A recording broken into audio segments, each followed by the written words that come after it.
So let's start with the minimum required changes to this file in order to create a new virtual machine. I'm going to go over to the parameters file.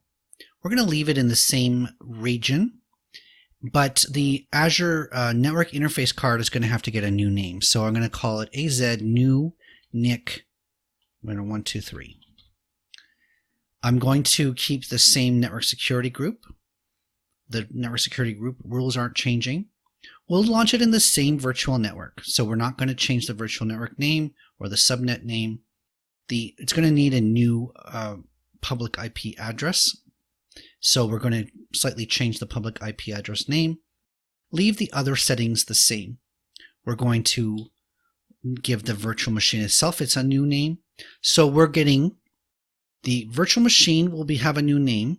The public IP address will be new, and the network interface card will be new.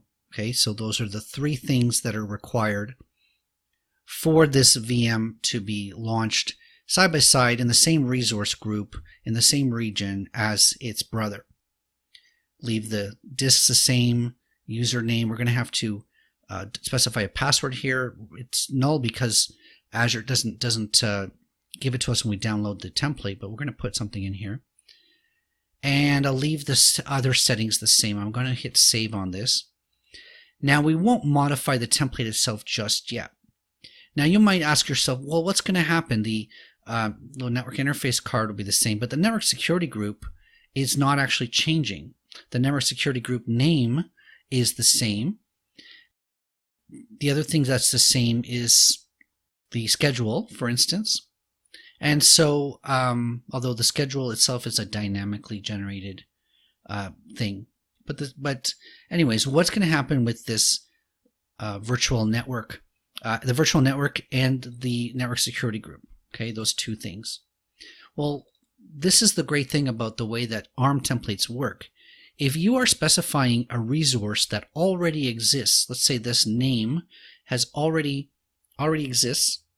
All that Azure is going to do when you deploy it again is it's going to validate that the properties of that resource match what you have now specified.